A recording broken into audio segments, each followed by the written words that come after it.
इकडे आज सर्वांची मन इकडे आकृष्ट झालेली आहे. ते आदरणीय आपले वक्ते इथं उपस्थित झाले. आता आमच्या सहकार्याने विचार वक्ते नेमका कोणता विषय मांडणार आहे त्यांनी मला सांगितलं. देश देव धर्म याच्यासाठी जे उपयुक्त येईल आणि तुमच्या आमच्या मनाला जे भावेल तो विषय मांडा. आपण सर्वांनी निशब्द वातावरणात मनाची कवाड करून कान उघडी ठेवून आपण ते शांतपणे ऐकायचं आहे आणि आपल्या पुढच्या जीवनात ही शिदोरी घ्यायची. त्यांनी व्यासपीठावर येऊन आपलं मनोगत व्यक्त करावं अशी मी त्यांना विनंती केली.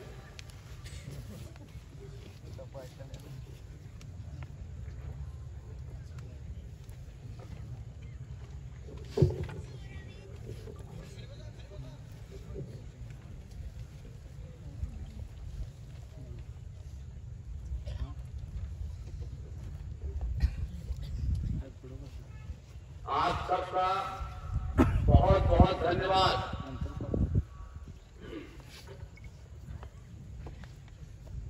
मैं आपके बीच में 3 साल बाद दूसरी बार आया हूं. आपकी जो मुहिम है जो 14 तारीख को शुरू हुई, 17 तारीख को इसका समापन है और अब तक की ये 37वीं मुहिम है. आज मैं हम सबके पूजनीय आदरणीय श्री संभाजीराव भिड़े जी, जिन्हें हम सब लोग प्यार से गुरुजी कहते हैं,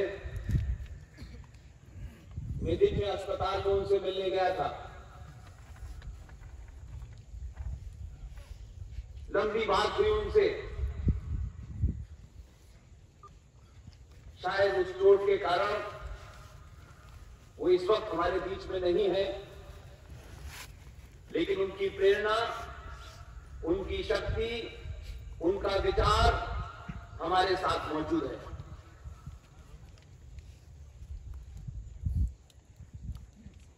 संभाजीराव भिड़े जी, उन्होंने क्यों इस प्रतिष्ठान की स्थापना की जिसे हम सब लोग शिव प्रतिष्ठान हिंदुस्तान कहते हैं? क्या वजह थी कि उनको इसकी स्थापना करनी पड़ी? कौन से वो कारण थे जिसके कारण गुरुजी ने एक बेहतरीन कैरियर न्यूक्लियर फिजिक्स के अंदर जिस आदमी ने इतनी बड़ी गोल्ड मेडल लिया हो,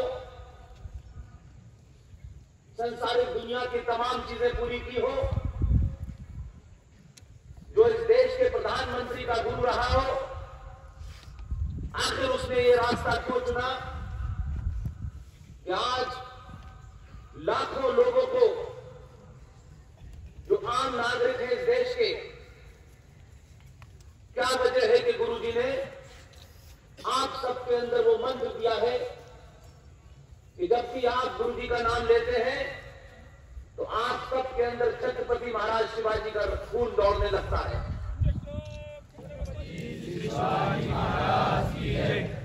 क्या वजह है? मराठों की इस धरती ने न सिर्फ वर्तमान में बल्कि इतिहास में ऐसे वीरों को जन्म दिया जिन्होंने न सिर्फ महाराष्ट्र की धरती को सुरक्षित किया बल्कि भारत की संस्कृति और सनातन संस्कृति को सुरक्षित किया. आज के इस प्रोग्राम में पिछले 1 महीने से लगातार हमारी पूरी टीम के साथ संवाद कायम करते रहे प्रदीप बाफना जी, जो मुझे पूना से यहां तक लाए. इस शिव प्रस्थान हिंदुस्तान के अध्यक्ष राव साहब देसाई साहब और मंच पे एक कि अभी अभी पता चला कि गुरुजी को आताताइयों के दलालों ने किस तरीके से एक झूठे केस में फंसाया, उन पे तमाम आरोप लगाए, लेकिन आप ही के बीच में से एक युवा ने जो वो काम कर रहे थे उस सब को ध्यान में रखते हुए गुरुजी के केस की तथ्यों को सामने रखा और गुरुजी के ऊपर से तमाम वो झूठे आरोप निराधार साबित हुए और गुरुजी दोष मुक्त हुए। ऐसे पुष्कर दुर्गे साहब को भी मेरा सलाम। मेरे लिए आज का दिन बहुत विशेष है। आप शायद इसकी कल्पना नहीं कर सकते कि मैं आज क्यों खुश हूं, और मैं बहुत ज्यादा प्रसन्न हूं। इसलिए नहीं कि आप इतनी बड़ी तादाद में आए हैं, आप हर साल इतनी ही बड़ी तादाद में आते हैं, लेकिन एक प्रसंग आज ऐसा भारत देश में हुआ है जिसका आपके सामने जिक्र करना बहुत जरूरी है, ताकि आप सबके अंदर वो जो छुपी हुई शक्ति है जिसका पिछले 70 सालों में इस देश के राजनीतिकों ने, समाज के झूठे मक्कार ठेकेदारों ने आपकी शक्ति को छीन-हीन कर दिया। आपके अंदर सोए हुए उस पुरुषार्थ को जगाने नहीं दिया। उन्होंने कोशिश की कि सिर्फ आप एक वोट बैंक बने रहे, सिर्फ नारा लगाते रहे। आपके अंदर जो खून है उस खून का इस्तेमाल इस राष्ट्र को बचाने में हो, यह कभी उन्होंने कोशिश नहीं की। इसलिए आज आपके सामने एक ऐसी खुशखबरी मैं साझा करना चाहता हूं, और इसलिए नहीं कि सिर्फ उससे मैं जुड़ा हुआ हूं। मुझे इस बात का गर्व है इस समाज में अलग अलग लोग, अलग अलग प्रोफेशन पेशे के लोग आज इस बात को समझने लगे हैं कि पेशा अपना जगह है, लेकिन अगर पेशा राष्ट्र के काम आए तो कभी भी उसमें बीच में अपने पेशे के अगर मगर कुहाड़े नहीं आने देना है। इसलिए ऐसे तमाम युवा पूरे देश में अलग अलग जगह अपनी अपनी क्षमता और गुण के हिसाब से काम कर रहे हैं। मैं नहीं जानता कि यह खबर आपको पता है या नहीं पता है, लेकिन मुझे उसकी एक एक बारीकी इसलिए पता है कि हमारी टीम का एक सदस्य सुप्रीम कोर्ट का वकील, बहुत ही युवा, उनके पिता भी सुप्रीम कोर्ट के वकील हैं। उन्होंने अपने जीवन में कई ऐसे बड़े काम किए जिससे राष्ट्र बचा। उन्हें वकालत को फिक्सिंग का और दलाली का धंधा नहीं बनाया। वो बाप बेटे आज बनारस में है। आप सब लोग पिछले 3 दिन से ये खबरें सुन रहे हैं कि बाबा विश्वनाथ का जो मंदिर है, उस बाबा विश्वनाथ के मंदिर में हम एक लंबे समय से, कम से कम 300-400 साल से, हम सनातनी हिंदू बनारस में बाबा विश्वनाथ के दर्शन करने जाते हैं, और दर्शन करने के बाद हम ये उम्मीद करते हैं कि बाबा विश्वनाथ हमारी जो मांग है, हमारी जो उनसे विनती है, उसको पूरा करेंगे।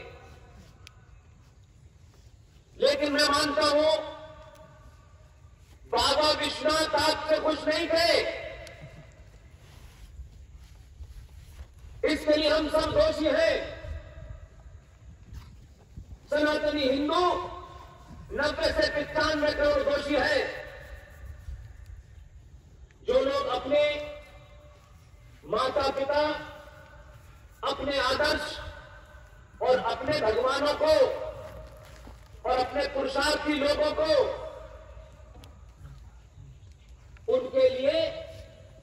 नहीं खड़ा होता है, वो समाज गिनती में कितना बड़ा हो उसकी दुर्गति होती है।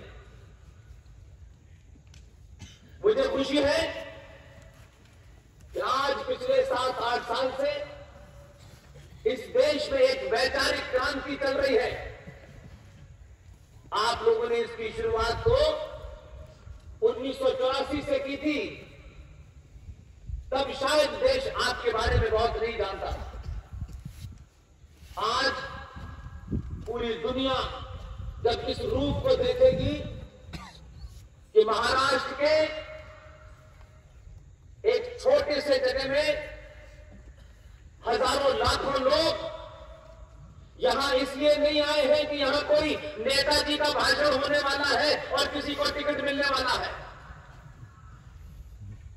यहां आप सब लोग इस जंगल में पिछले 4 दिन की अलग अलग क्षेत्रों से यात्रा करके पहुंचे हैं और आपने मुझे इसलिए नहीं बुलाया है कि मैं आपसे मीठी मीठी बातें करूंगा। ये मीठी मीठी बातें करने वाले लोगों ने इस राष्ट्र को डुबो दिया। ये 2022 का भारत है।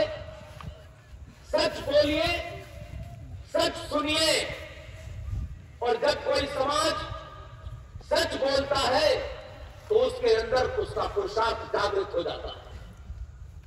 और यही कारण है कि 700-800 साल के बाद आज भारत के सनातनी हिंदू को अपने होने का एहसास हुआ। और इसी वजह से पूरी दुनिया आपको आज 1947 के लंगोटी वाले महात्मा गांधी से नहीं जानती। पूरी दुनिया आपको आचार्य चाणक्य से, छत्रपति महाराज शिवाजी से, सुभाष चंद्र बोस से, विवेकानंद से जानती है। और उन्हें यह समझ में आने लगा है कि अब इस समाज ने अपने हीरोज को चुनना शुरू कर दिया है। आज आप फिल्मों के भांडों को नहीं चुनते, आज फिल्मों के हीरो को अपना हीरो नहीं मानते आप, जो 8 घंटे में एक डायलॉग रट के बोलते हैं और फिल्मों के पर्दे पे आते हैं और बड़ी बड़ी बातें करते हैं। आज आपने असल जिंदगी के हीरो को चुनना शुरू कर दिया। और जब आपने अपने आप से झूठ बोलना बंद किया तो आपके अंदर एक अद्भुत शक्ति पैदा हुई, एक ऊर्जा पैदा हुई। और जब आप बदले तो दिल्ली की गद्दी पर वो बैठा जिसे राष्ट्र बचाने की जिम्मेदारी आपकी। इसलिए मैं जिस खुशी और प्रसन्नता की बात कर रहा हूं वो मैं आपसे पहले साझा करूं, फिर उसके बाद अपनी बात करूंगा। मैंने छत्रपति शिवाजी और आप ही की धरती से गई अहिल्याबाई होलकर, ये दोनों मराठा थे, अलग अलग समय पे थे, लेकिन एक चीज मुझे कॉमन लगती है। और जब हम अपने हीरोज के बारे में बात करें तो ये ध्यान रखें कि हम उनका नाम आदर से लें। उनका कोई ना कोई वंशज इस भारत भूमि पे कहीं ना कहीं होगा, लेकिन उनको अगर ये पता चले कि लाखों लोग हर साल जंगलों में इकट्ठे होते हैं, ना उनको इकट्ठा करने के लिए पुलिस की व्यवस्था की जरूरत होती है, ना कोई ऐसी जरूरत पड़ती है जिसके लिए कोई बहुत बड़ा इंतजाम किया जाए। यहां जो भी आता है वो अपने आप में छत्रपति महाराज का, शिवाजी का सैनिक होता है। इसलिए कि छत्रपति शिवाजी महाराज वही है। इसमें 3-4 चीजें कॉमन है, इसलिए आपको बताना चाहता हूं कि आप हैं कौन। आपका इस देश के ऊपर बड़ी मेहरबानी है आपकी, और इसको सार्वजनिक मंचों से बोलना चाहिए। अगर किसी ने बड़ा काम किया है तो उसकी तारीफ खुल के करनी चाहिए, शर्माना नहीं चाहिए।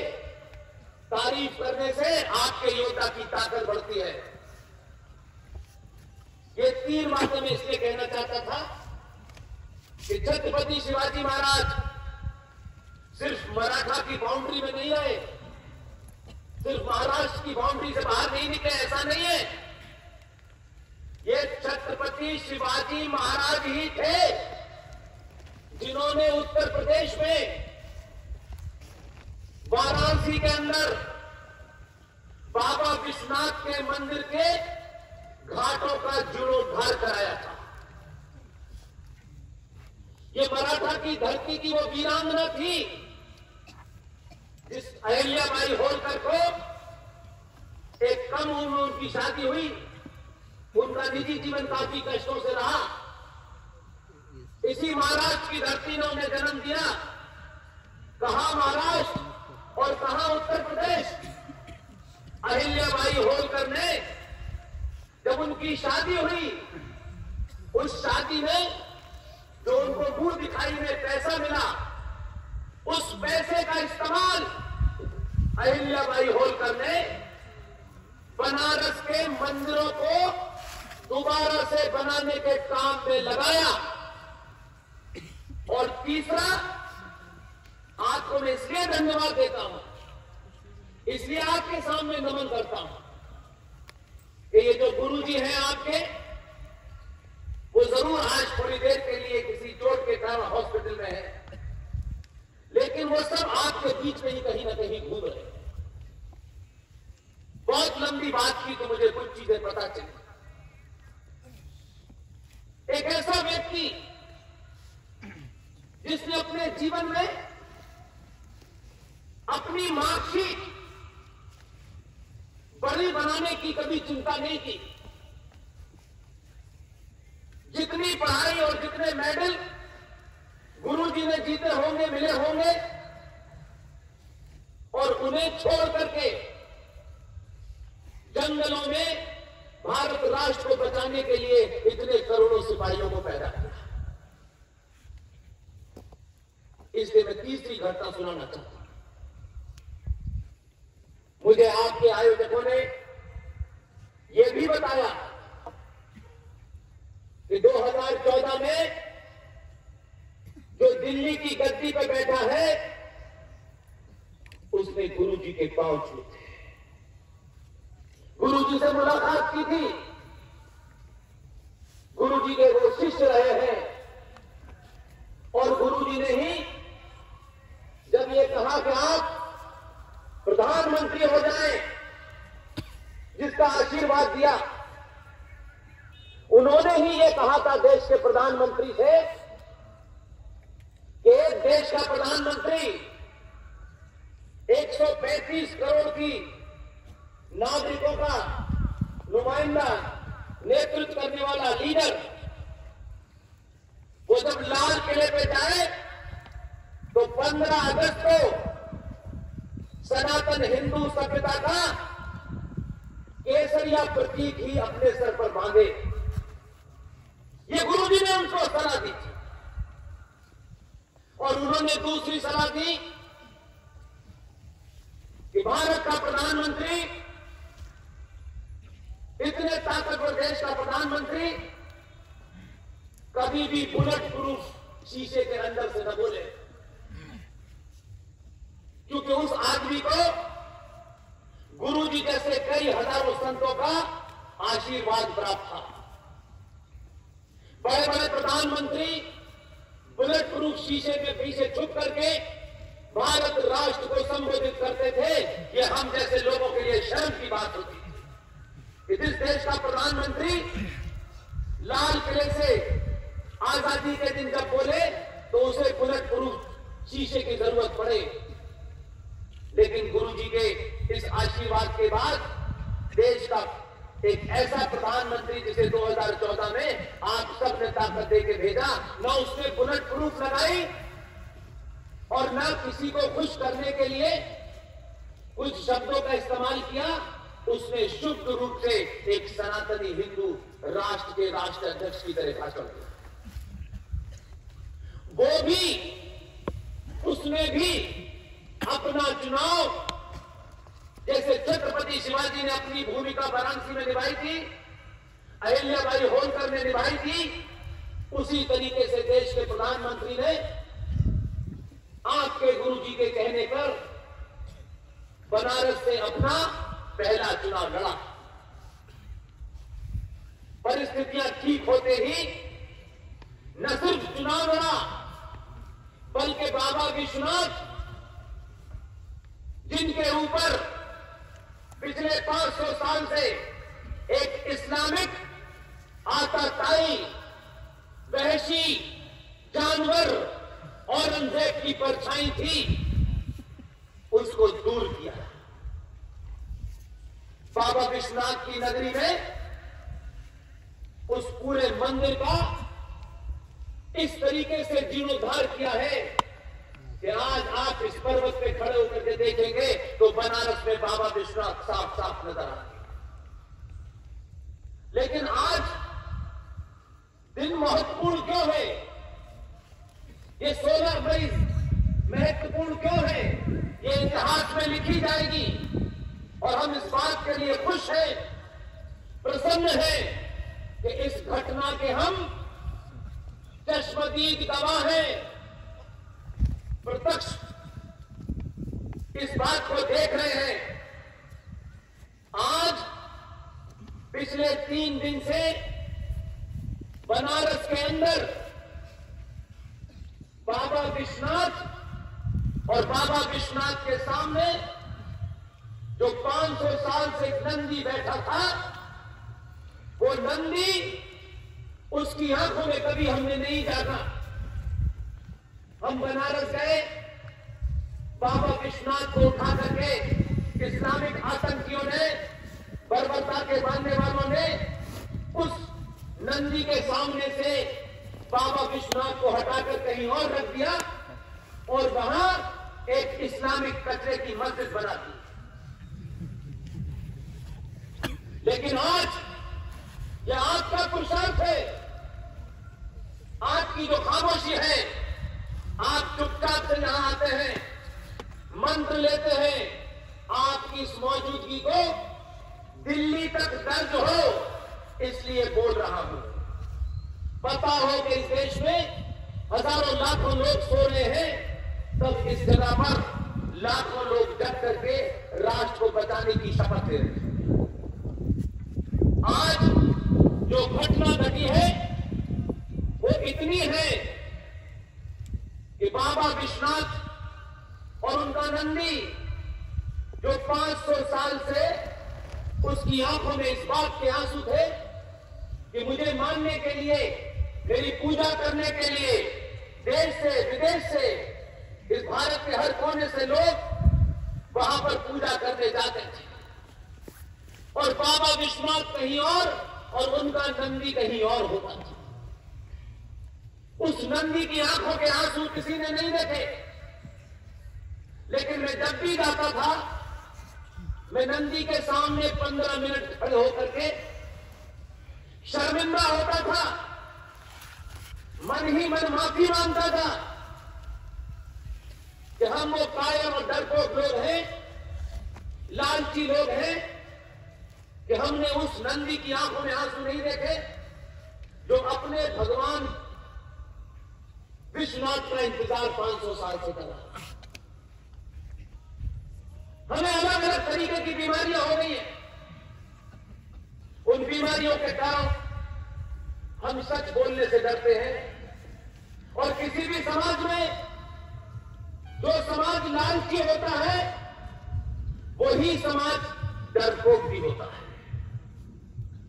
डर की पहली सीढ़ी है कि आपके अंदर लालच हो।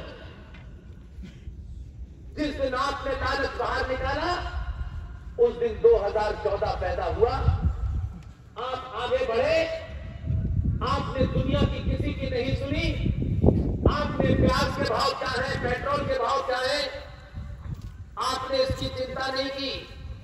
पहली बार भारत के राजनीतिक इतिहास में आपने कहा प्याज, आलू, दाल, चावल, रोटी, महंगाई ये दुनिया का किस्सा है, ये चलता रहेगा, इसे हम देख लेंगे। लेकिन आज राष्ट्र बचाना ज्यादा महत्वपूर्ण है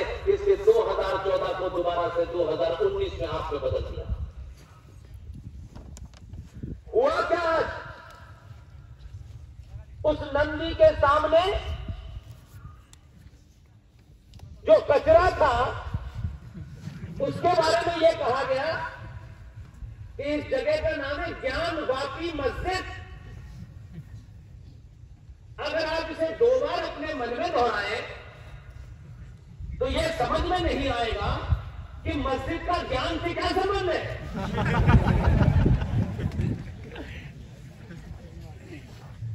दुनिया में जितने भी राष्ट्र हुए हैं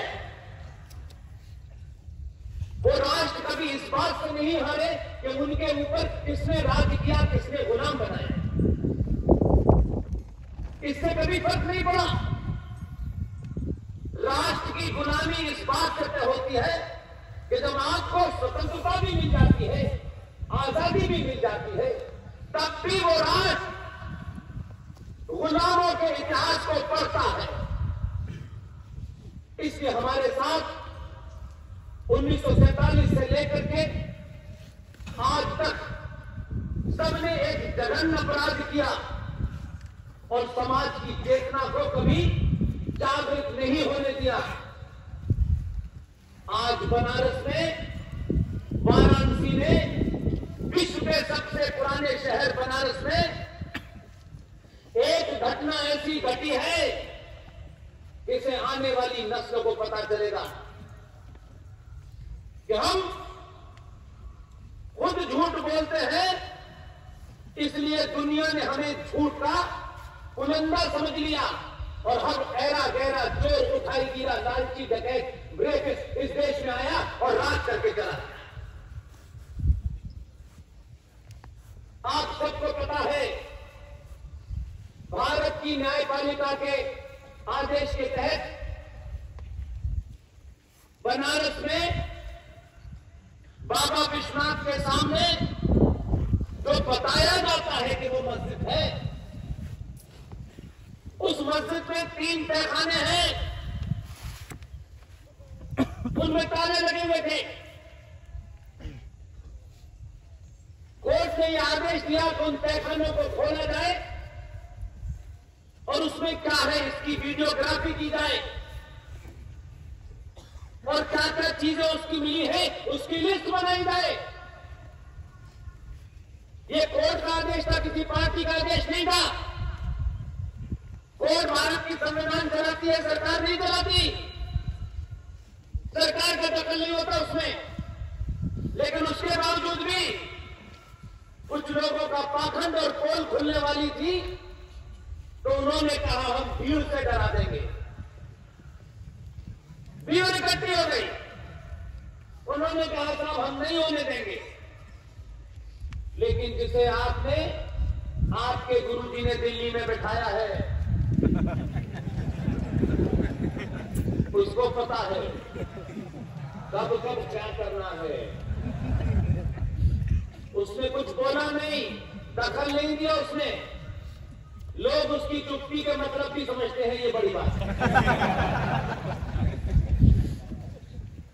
कोर्ट ने कहा अच्छा भीड़ से डरा रहे हो, आदेश किया कि गन डिस्ट्रिक्ट मजिस्ट्रेट, सीआरपी ये सब होगी और किसी ने भी रोकने की, दंगा भड़काने की, शहर में तनाव पैदा करने की कोशिश की तो सख्ती से निपटा जाएगा। इतना कहने के बाद जो डरा रहे थे वो आए नहीं और उसका रिजल्ट क्या हुआ? ये सब कुछ कोर्ट की देखरेख में चल रहा है, किसी पार्टी संगठन के कहने से नहीं चल रहा है। लेकिन कुछ लोगों को बीमारी हो गई थी 70 साल में, वो कहते थे हम अल्लाह के अलावा किसी की बात नहीं मानेंगे। बार बार कहते थे, हम भी कहते हैं भाई अल्लाह की भी मानो,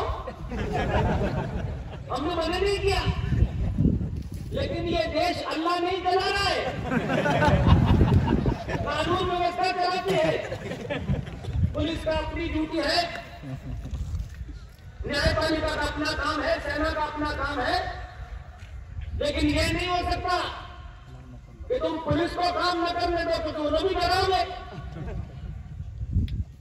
ये शरीफ लोग हैं। यहाँ आपके बीच में पुलिस वाले भी अगर होंगे, अगर मेरी आवाज उन तक जा रही है तो आप सबसे कहता हूं एक प्रण लीजिए, इसलिए कि 90% इस देश की जो पुलिस की वर्दी है, उस वर्दी के पीछे भी हमारे जैसा एक सनातनी है। इसलिए कुछ पागल अगर पत्थर मार के पुलिस को डराना चाहते हैं, इस देश की नपुंसक सरकारों के दबाव में आताताइयों के ऊपर जो पुलिस को करना चाहिए वो नहीं कर पाती है, क्योंकि दिल्ली में ऐसे दलाल बैठे हुए हैं। पुलिस वही है, वर्दी वही है, निजाम बदल गया है, सिर्फ इतना ही हुआ और कुछ नहीं हुआ है।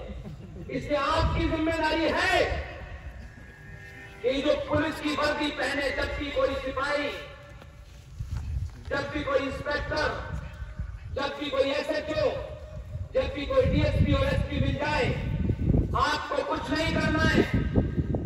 उस चलते हुए एसएसपी डीएसपी से उनको सलाम करना है, उनको सलूट मारना है, उनसे राम राम करनी है, ताकि उन्हें ये बोध हो कि अगर पागल किसी कोने से निकलकर जुमे के बाद आए और पत्थर मारे तो आप इनके लिए कवच बनिए, आप इनके लिए कवच बनिए। ये आपके अपने हैं।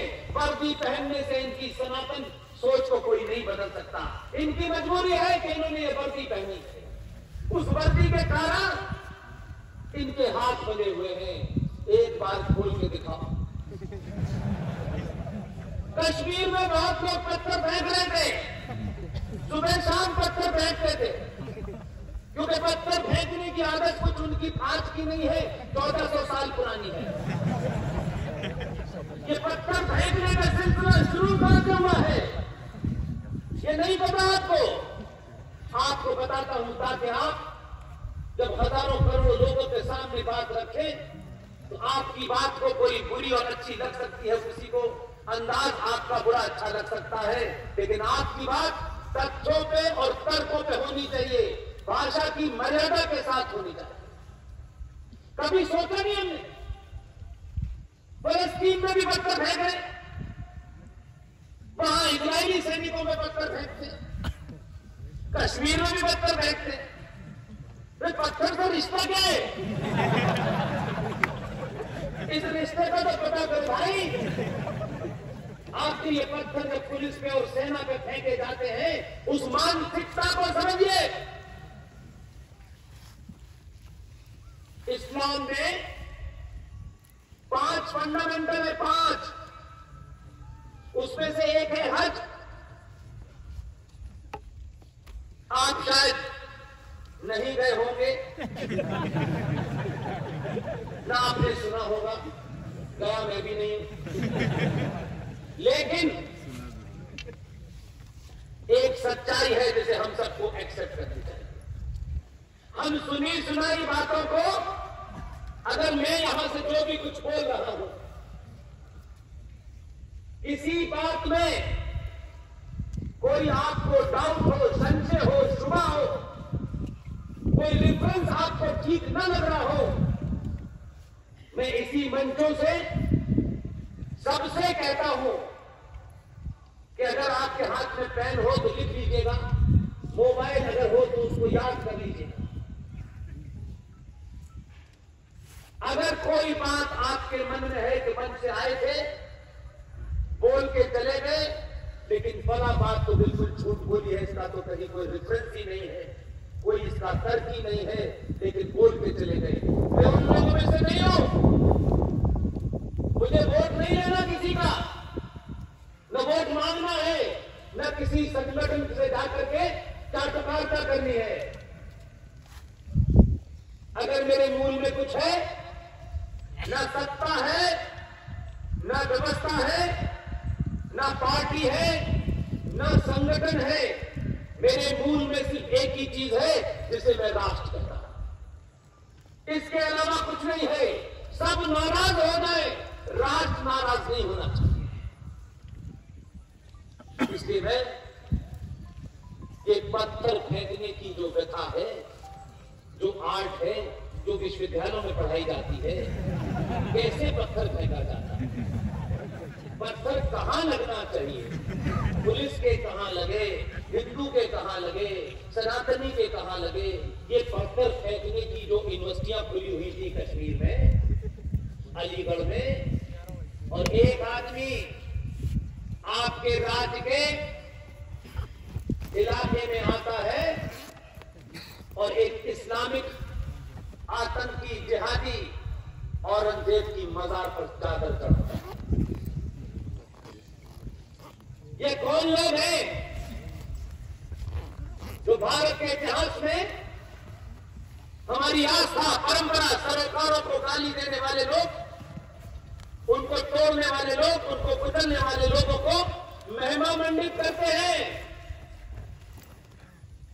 ये चादर नहीं चढ़ाई है, उनको पता नहीं है, क्योंकि आप बोलते नहीं है। मुझे ये भी बताया गया है कि आपके अनुशासन में है कि कितनी भी अच्छी बात लगे ताली नहीं बजानी है, क्योंकि अगर ये ताली बजाने का सिलसिला होगा तो फिर ताली रुकती नहीं है। इसलिए जब हज करने जाते हैं मुसलमान, हज जाते वक्त जहां मक्का है, जहां हज की नमाज पढ़ी जाती है, उस सफर में, रास्ते में इनका मानना है, हमारा मानना नहीं, उनका मानना। और वो उनकी अकीदे की बात बता रहा हूं, इसमें उनकी कोई तौहीन नहीं कर रहा। वो बताते नहीं, मैं बताया दे रहा हूं इतनी फर्क। वो जब जाते हैं तो उनका फलसफा है, उनकी मान्यता है कि वहां एक पहाड़ी के ऊपर पत्थर है। वो ये कहते हैं ये पत्थर जो है शैतान है, जब तक उस पत्थर के ऊपर कंकड़ न फेंके हज पूरा नहीं होता। ये उनकी मान्यता है, कर ले आप, इसमें कोई मैं नई बात नहीं कह रहा। तो ये पत्थर फेंकने की बीमारी शैतान पर 1400 साल पर, इसलिए जब पत्थर फेंकते हैं इजराइल के ऊपर फलस्तीनी मुसलमान, तो वो इजराइली जो यहूदी है उसे शैतान मानते हैं, और भारत में सनातनी हिंदू को शैतान मानते हैं। ये भी शैतान है। ये इसलिए पत्थर कश्मीर विश्वविद्यालय में इनकी पढ़ाई हो रही थी। बहुत लोग इसमें पीएचडी कर रहे थे, और कुछ लोग पीएचडी करने के बाद बोले अब हमने पीएचडी कर ली है, अब हमें मुख्यमंत्री बनना है। आपने जिसे भेजा है उसने कहा कि जिसने पीएचडी की है पत्थर लेने में, वो 24 घंटे में अपनी पीएचडी जमा कर दे और पत्थर के बारे में सपने में भी न सोचें। एक बार तबीयत से उन्हें पता चल गया कि दिल्ली के दरबार में फूल वाले चचा नहीं बैठे। ये फूल वाले चचा ने इस देश का बड़ा सत्यानाश। हम 70 साल तक यही समझ रहे थे, बड़े विजनरी हैं, बड़े दूरदर्शी हैं, लेकिन जब पास से देखा तो उनकी निगाह एडवीना से आगे बढ़ी नहीं। पूरी जिंदगी अंग्रेजों की काट करने वाला आदमी इस देश में पहला प्रधानमंत्री बना। इसलिए कश्मीर को पता चल गया, केरल को पता चल गया, और जो कल और परसों कह रहे थे कि हम सर्वे नहीं होने देंगे, एक ऑर्डर डिस्ट्रिक्ट मजिस्ट्रेट का आया, पुलिस को इंस्ट्रक्शन दिए गए कि पत्ता नहीं हिलना चाहिए, तो उन्होंने कस के कुर्ता पकड़ लिया कि हिलना चाहिए। अगर हिल गया तो ये जो आदेश है, और ये पुलिस जो न हिंदू है, न मुसलमान है, न सिख है, न भारतीय है, ये भारत राष्ट्र को बचाने वाली पुलिस है। और अगर इनको आदेश मिला तो इनकी खूबी यह है कि मारते ज्यादा हैं, गिनते कम। एक आदेश के बाद आज दुनिया की सबसे बड़ी सच्चाई, जो 500 साल से इस देश में डराने की मानसिकता और संस्कृति ने छुपा रखी थी, एक डिस्ट्रिक्ट मजिस्ट्रेट बनारस के ने आदेश किया, किसी भी कीमत पर सरकारी इस काम में विघ्न नहीं पड़ना चाहिए, तो कुछ बोले नहीं। और आज पूरी टीम जब उस ज्ञान व्यापी मस्जिद के नीचे गई, जहां बहुत सारे तहखाने थे, जहां बाबर और औरंगजेब इनके अब्बाजी सोना रख गए थे, उनसे कहा इनकी जांच करो। और जब आज सच्चाई से जांच हुई है, ये घटना शाम की है, आपको नहीं पता होगी, लेकिन मुझे इस बात का गर्व है, मेरे छोटे भाई विष्णु शंकर जैन, सुप्रीम कोर्ट के लॉयर, जो सिर्फ ऐसे ही मुद्दों को अपने जीवन का लक्ष्य बना रहे। विष्णु शंकर जैन कोर्ट के आदेश के साथ एक वकील की हैसियत में, जिन्होंने इस केस में पिटीशन दायर की, उनको भी नीचे जाकर के देखने का मौका मिला। इसमें काम जो बताया गया वो तो किया ही, लेकिन समझदारी का सरकारों से कोई लेना देना नहीं। आपको तय करना है कि ये जो भी व्यवस्था है, जैसी भी है, इसमें 50 ऐसी चीजें होंगी जिनसे हम शायद एक राय न रखते हो, लेकिन फिर भी इसी व्यवस्था में से अगर आपके मन में अपने राष्ट्र, अपने आदर्शों, अपने सरोकारों, अपनी मान्यताओं और परंपराओं के प्रति एक जागृति है, तो आप उसमें से कैसे रास्ता निकालते हैं, इसकी जीवित मिसाल देना चाहता हूं। विष्णु शंकर जैन आज थे वहां, और वहां जब गए तो वहां उनको एक कुआं मिला, कुएं में पानी था, और वजू समझते हैं क्या होता है? नमाज पढ़ने से पहले हाथ पैर से अपने मुंह से गंदगी को दूर करने को वजू कहते हैं। उस कुएं में सोचिए जरा, जिन देवताओं को, जिन मंदिरों को हम अपनी आस्था का केंद्र मानते हैं, चाहे वैष्णो देवी हो, चाहे तिरुपति हो, चाहे आसाम में कामाख्या हो, उज्जैन में महाकाल हो, चाहे नासिक के अंदर ज्योतिपीठ है हमारा, ये सब जगह पूरी दुनिया इसको मानती है, और मैं इससे पूरी तरीके से एक राय हूं। सनातन हिंदू पूरा जीवन, पूरी फिलॉसफी सिर्फ साइंस है, उसके अलावा कुछ है ही नहीं। उस कुएं के अंदर पता है क्या मिला है आज, जिसके बारे में हमारे पूर्वजों ने 500 साल से लड़ाई लड़ी और झूठ बोला गया, नहीं हम जाने नहीं देंगे अंदर। सरकारें भी ऐसी दलाल आई जिन्होंने उनके जूते चप्पल उठाए और दलाली की। उन्होंने भारत के संविधान को छिन्न भिन्न कर दिया, भारत की पुलिस को नपुंसक बना दिया। पुलिस वाला मर जाए तब भी वो एक्शन नहीं ले सकता, क्योंकि मरने वाले से सत्ताओं के वोट बैंक का संबंध है। इसलिए आज जब उस कुएं के अंदर किसी को उतारा गया, तो जो पूरे 400-500 साल से बाबर और औरंगजेब की नाजायज औलादें जो झूठ बोल रही थी, आज ये झूठ पूरी दुनिया के सामने आ गया। उस कुएं के अंदर उस पानी से जो वजू करके कुल्ला करा जा रहा था, जो थूका जा रहा था, उसी कुएं में 12 फीट लंबी, 8 इंच चौड़ी शिवलिंग उसमें पड़ा हुआ था।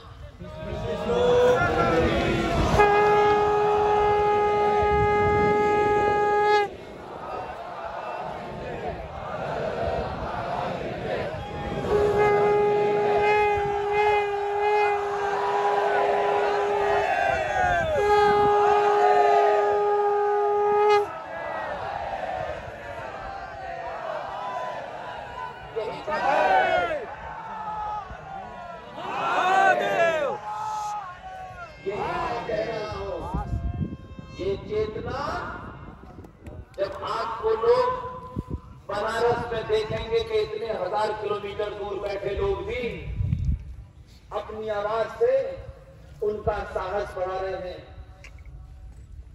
12 फीट लंबी, 8 इंच चौड़ी शिवलिंग, जिसे इन जहाजियों ने, क्योंकि वो किसी मस्जिद के नीचे थे, उस कुएं में फेंक रखा था और कहा कि नहीं, इसमें अंदर नहीं जाने दें। और कहा ये वजू खाना था जो औरंगजेब लेके आया था अपने।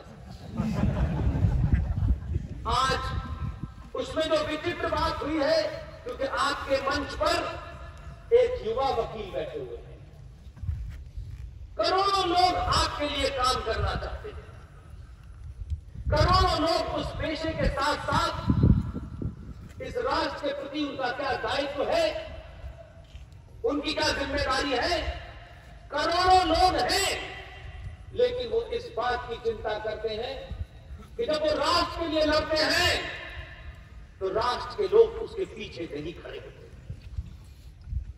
आज जब आपने इतने लाखों की संख्या में पहुंचकर आपके बीच में एक युवा वकील पुष्कर दुर्गे को जब आपने सम्मानित किया, तो आपने जितनी देर भी इनके लिए तालियां बजाई, इतनी बड़ी सभा में जब इनको सम्मान दिया जा रहा था, मेरा मानना है, मेरा यकीन है, मुझे 10 साल हो गए इस देश में जगह जगह, गली गली, मोहल्ले मोहल्ले, जहां मुझे जगह मिलती है मैं जाता हूं, अपनी बात कहता हूं। कभी कभी रात के 2 बज जाते हैं, कभी 3 बज जाते हैं, कभी सुबह सुबह लोग बोलते हैं, लेकिन आज मैं दावे से कह सकता हूं, आज आपने ऐसे तमाम लोगों को इतनी ताकत की है इन तालियों से कि मंच पे बैठने वाले पुष्कर दुर्गे साहब के पैर कभी फिसल नहीं पाएंगे।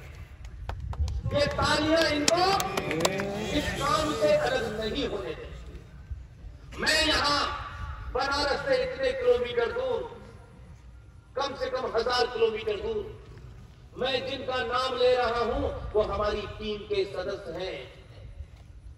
जब उन्होंने मुझे खबर दी कि ऐसा ऐसा हुआ है, वही इसी व्यवस्था में कुछ लोग हैं जिन्हें अपनी वर्दी की भी चिंता है और राष्ट्र की भी चिंता है। उसमें से किसी ने कहा कि मेरा नाम अभी आए न आए, लेकिन ये राष्ट्र ही जान जाएगा कि वो कौन लोग थे कि जब ये पता चल गया कि कुएं के अंदर 12 फीट लंबी, 8 इंच चौड़ी बाबा विश्वनाथ की वो मूर्ति पड़ी हुई है, तो किसी ने सलाह दी, विष्णु अभी यहां से फौरन निकलो और कोर्ट जाओ, इससे पहले कि ये दंगाई हालात खराब कर दें, क्योंकि अब इनके पास झूठ बोलने का कोई रास्ता नहीं है। ये वीडियोग्राफी में दर्ज हो गया कि उस मस्जिद के नीचे जो असली शिवलिंग था बाबा का, वो पड़ा हुआ मिल गया है। इसको ये मिटा सकते हैं, तोड़ सकते हैं, क्योंकि आज रात के बाद फिर ये बंद हो जाएगा, फिर हम यहां नहीं आ पाएंगे। विष्णु शंकर जैन, जिनके पिताजी के लिए प्रार्थना कीजिए, जिनके पिताजी इस समय बनारस में है, पिछले 8 दिन से लगातार 42 डिग्री टेम्परेचर में इस लड़ाई को अपने बेटे के साथ लड़ रहे हैं। उनको कुछ तकलीफ हो गई है, गर्मी लगने से तबीयत उनकी ज्यादा खराब है, उम्र का तकाजा है, कुछ ऑक्सीजन की प्रॉब्लम है, वो आज शामी हॉस्पिटल में एडमिट हुए हैं। लेकिन फिर भी जैसे ही उन्हें होश आया, बेटे से पूछा क्या हुआ। और आप यकीन मानिए, बड़ी बड़ी पार्टियों ने, बड़े बड़े संगठनों ने उस आदमी को कहा आप एमपी बन जाइए, आप एमएलए बन जाइए। उन्होंने आज तक किसी पद को नहीं लिया, जूते से टुकड़ा। यही ताकत है उस आदमी की और यही गुण और संस्कार उनके बेटे के हैं। जैसे ही ये इशारा मिला कि ये भी हो सकता है कि ये खबर जब बाहर जाएगी, 2 दिन बाद जाएगी, और क्योंकि वहां मुस्लिम पक्ष के लोग भी थे, उन्होंने भी देख लिया अपनी आंखों से, और इसे झुटलाया नहीं जा सकता। ये कोई ऐसी चीज नहीं थी जिसे नमाज पढ़ते वक्त जेब में रख लो और बाहर आके फेंक दो, दुनिया के सामने पता चल जाएगा। विष्णु शंकर जैन 42 डिग्री टेम्परेचर में उस मंदिर से कोर्ट गया भागते हुए, और कोर्ट में अर्जी दी का मीलोड ये अर्जेंट मामला है, इसको अभी सुनिए। मीलोड को भी समझ में आ गया है, देश जाग गया। मीलोड जो जगते नहीं थे, मीलोड इस देश के आतंकवादियों के लिए रात के 5 बजे तक कोर्ट खोलते थे।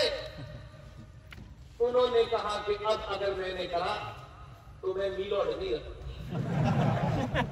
उन्होंने कहा बताइए, विष्णु शंकर जैन ने सेशन कोर्ट में कहा कि वहां ऐसे ऐसे इतनी बड़ी शिवलिंग मिला है। मैं आपसे अर्जी देकर कहा कि आपसे दरखास्त करता हूं कि तत्काल प्रभाव से उसको सील कर दिया जाए और उस शिवलिंग की सुरक्षा के लिए कोई विशेष निर्देश दिया जाए। 14 में सरकार बदली थी आपने, 19 में आपके तेवर बदले तो व्यवस्था बदल गई। जज साहब ने कहा तत्काल ऑर्डर दिया। रवि कुमार दिवाकर साहब ने अपने ऑर्डर में लिखा कि जो शिवलिंग मिला है उसको सील बंद किया जाए और जहां वो है उसके बाहर सीआरपीएफ की टुकड़ी लगा दी जाए। ये ऑर्डर शाम को हुआ, तब से सन्नाटा है। ये सन्नाटा भारत राष्ट्र के हर सनातनी को अपने अपने शहर में कर देना, और कम से कम 1000 साल तक इस देश को तोड़ने वाली शक्तियां, भारत राष्ट्र को गाली देने वाली शक्तियां, हमारे आस्थाओं के केंद्र को लूटने वाली शक्तियों के अंदर इतना कमजोर करना है उनको कि उनकी नस्लें भी दोबारा से उनका नाम लेने से डरें।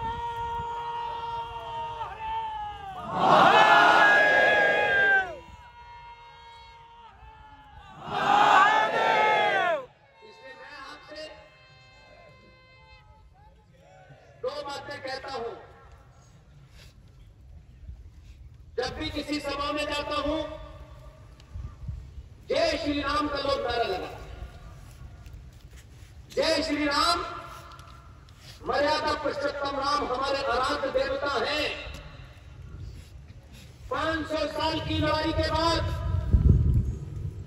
आपने उनके जन्म स्थान को वापस लिया है, और उनके जन्म स्थान पर न्यायपालिका के लोग 150 साल से सुनवाई कर रहे थे, लेकिन उनको समझ नहीं आ रहा था कि यहां राम पैदा हुए हैं। आप उनसे रोज अर्जी करते थे कि भाई यहां हमारे भगवान राम पैदा हुए हैं, यहां बाबर की मस्जिद कहां से आ गई? बाबर जो कल परसों आया था, भगवान राम तो हजारों साल पहले आए। नहीं सुनते थे आपकी, क्योंकि आप हाथ जोड़कर मांगते थे। हाथ जोड़कर अगर जब भी मांगना हो तो अपने आराध्य देवता से मांगना, किसी और से मत मांगना। आपके हाथ जोड़ने की शक्ति को लोगों ने दुर्बलता समझ लिया, व्यवस्था ने दुर्बलता समझ लिया, लेकिन फिर आपने 2014 में हाथ खोल दिया और उसका असर यह हुआ कि जिन जन साहब को लगता था कि भगवान राम है या नहीं है, उनका अस्तित्व है या नहीं है, ऐसी भी पिटीशन कोर्ट में एक्सेप्ट हो गई जिन्होंने ये कहा कि भगवान राम तो थे ही नहीं। ये आपकी कमजोरी के कारण हुआ, हमारी कमजोरी के कारण हुआ।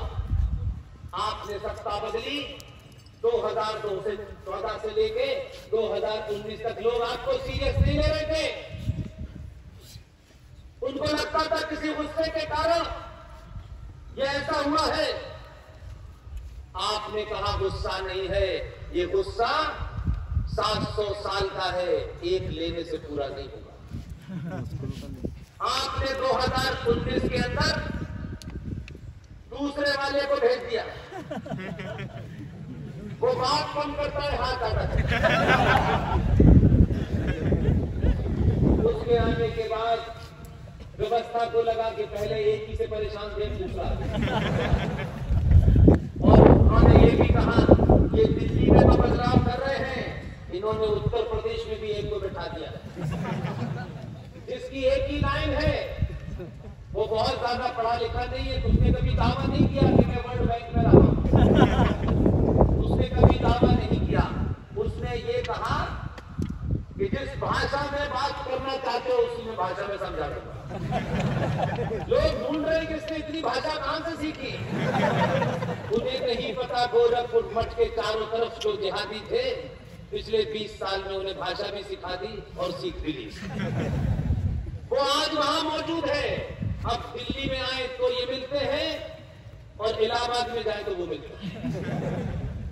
अब सेशन कोर्ट में भी गए तो वहां भी कुछ कोई मिल गया उनको, रवि कुमार दिवाकर जैसा। इसलिए रास्ते सब बंद हुए, आप बदले तो इस राष्ट्र को बचाने वाली ताकतें सत्ता पे आई। इसलिए इससे पहले की लड़ाई आसान लड़ाई थी। आज जो लड़ाई है, आज जो युद्ध हो रहा है, इस युद्ध को हम अपनी आंखों से नहीं देख पा रहे। ये युद्ध पूरे भारत में चल रहा है। हम खबरों के माध्यम से उनके ऊपर दुख तो बनाते हैं, लेकिन हम कुछ कर नहीं पाते। इसलिए बंगाल में हिंदू मार दिए गए, केरल में 35 आरएसएस के कार्यकर्ताओं की हत्या हो गई, कभी दिल्ली में दंगा करके 56 हिंदुओं को मार दिया, कभी अंकित शर्मा जो आईबी का अफसर था उसको 56 चाकू मारे। ये पूरे देश में घटनाएं चल रही है। कभी कहीं 2 मार दिए, कभी मॉबिंग हो गई, कभी ये चल रहा है सिलसिला।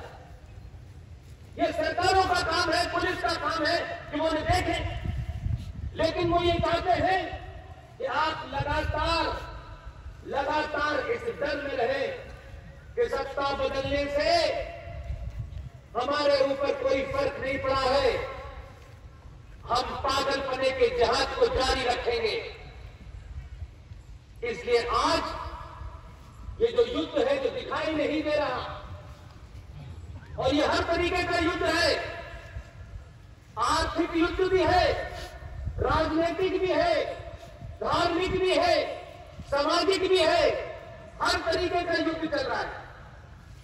इस युद्ध में आप अपनी क्षमता, आप अपनी योग्यता के तहत अपना रोल, अपनी भूमिका आप तय करें।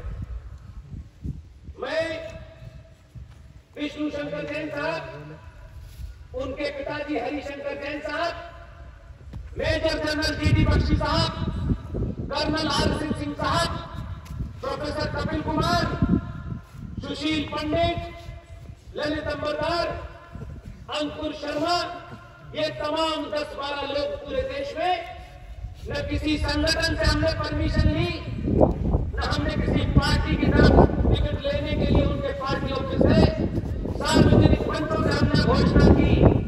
हमारी पहली और आखिरी ख्वाहिश है कि हम इस राष्ट्र को सही बात बताते चले जाए, यही ख्वाहिश है। हमको किसी का पद नहीं चाहिए, हमको कोई सत्ता नहीं चाहिए। जिन लोगों को सुनने के लिए रात में 1 लाख लोग आते हो, मुझे बताइए किसी नेता को सुनने जाते? यही हमारी ताकत है कि आप हम जैसे लोगों को, तो आपको एक कप चाय नहीं पिला सकते, इतनी बड़ी गिनती में हमको सुनने आए। हम आपको खुश करने वाली कोई खबर देने वाले नहीं है। हम ये जरूर बताते हैं कि आपके अंदर झूठ सुनने और झूठ बोलने के कारण आप लालची हुए और लालच आपके अंदर कायरता पैदा कर रहा है। इसलिए जो लुटेरे थे, जो बलात्कारी थे, उन्होंने भी आपके ऊपर राज किया और आज आप अपनी पहचान बचाने के लिए जगह जगह समझौते कर रहे हैं। लेकिन अब राष्ट्र जाग रहा है, इसलिए लोगों ने एक नया टर्म निकाला। उनको लगा कि पिछले 20 साल में अंग्रेजी वाली जनरेशन आ गई है, तो अब कहते हैं कि भारत में इंटॉलरेंस बढ़ गया है। मैं मानता हूं, जब इस देश का प्रधानमंत्री ये कहता है कि आपको स्वच्छ अभियान चलाना है, तो हो सकता है आपको लगता हो कि सड़क के किनारे जो कूड़ा पड़ा है उसे साफ करना है। मैंने कहा जिसे बिठाया है ना, वो प्रधानमंत्री के पद की गरिमा को ध्यान में रखे शब्दों का सही इस्तेमाल। उसने कहा स्वच्छ अभियान चलाना है, जहां भी गंदगी उसे साफ करना है। या आपको अगर गंदगी नहीं दिखाई दे रही, लेकिन हमें तो दिखाई दे रही, इसलिए साफ हो रही। और अगर भारत राष्ट्र की गंदगी साफ करने में दुनिया अगर आपको इंटॉलरेंट कहती है, तो मुझे अपने इंटॉलरेंट होने पे गर्व है। लिहाजा में एक ऐसा झूठ जो आपको कभी कभी किसी ने बताया नहीं होगा, हमारे देश में ये जो तथाकथित आजादी है, इस आजादी की लड़ाई के सिलसिले में बार बार ये कहा जाता था, पढ़े लोग लिखे लोग भी ये कहते थे, ये पढ़े लिखे लोग जितने पढ़ते हैं उतने ही मक्कार होते हैं, क्योंकि इनकी पढ़ाई लिखाई सत्ता से कैसे मिले मलाई इससे ज्यादा नहीं होती। ये वो चाटुकार है, सत्ता बदल जाती है, रातों रात कपड़े बदल लेते और फिर नया जन्म देने लगा। इसलिए सत्ता बहुत दिन बाद बदली है। इन्हीं मक्कारों ने, हम सब ने पढ़ा होगा 5वीं क्लास में, 6ठी क्लास में, हमें रटाया जाता था ऐसे जैसे कोई एक बड़ा भजन हो। कहा गया कि आजादी की लड़ाई भारतीय राष्ट्रीय कांग्रेस के अधीन लड़ी गई। ये इंडियन नेशनल कांग्रेस, जिसका अध्यक्ष इंडियन नहीं है इस वक्त, ये इंडियन नेशनल कांग्रेस आजादी की लड़ाई के लिए बनी। हमने कहा ठीक है भाई, सुन लेते, पढ़ लेते। जब हमने पढ़ाई करना शुरू की तो आपको ताज्जुब होगा, अंग्रेज पागल नहीं थे। बहुत थोड़ी सी गिनती में थे। आज भी उस इंग्लैंड की टोटल पॉपुलेशन 6 करोड़ 25 लाख है। हमारे यहां सुप्रीम कोर्ट का ऑब्जर्वेशन है 5 करोड़ लोग हमारे यहां इलीगल रह रहे हैं। हम झूठन छोड़ दें उतने में तो 3 इंग्लैंड पड़ जाएंगे हमारी झूठन में। लेकिन आप फायर हुए, डरपोक हुए, आपके अंदर जात पात आया, सगे भाई से झगड़ा, जमीन पे झगड़ा, अपने आदमी को हराने के लिए विदेशियों से दोस्ती करके आप यहाँ आए। इसलिए ऐसे ऐसे लोग यहाँ आए। आप भी जिम्मेदार हैं, हम भी जिम्मेदार हैं, हमारे पूर्वज भी जिम्मेदार हैं। इसलिए आज इंडियन नेशनल कांग्रेस का जन्म कैसे हुआ, जरा इसको तथ्यों पे आंकिए। ये इसलिए दे रहा हूं कि लोग ये न कहें कि मेरे तथ्य कमजोर होते हैं। मेरे तथ्यों से कुछ लोगों को तकलीफ जरूर होती है।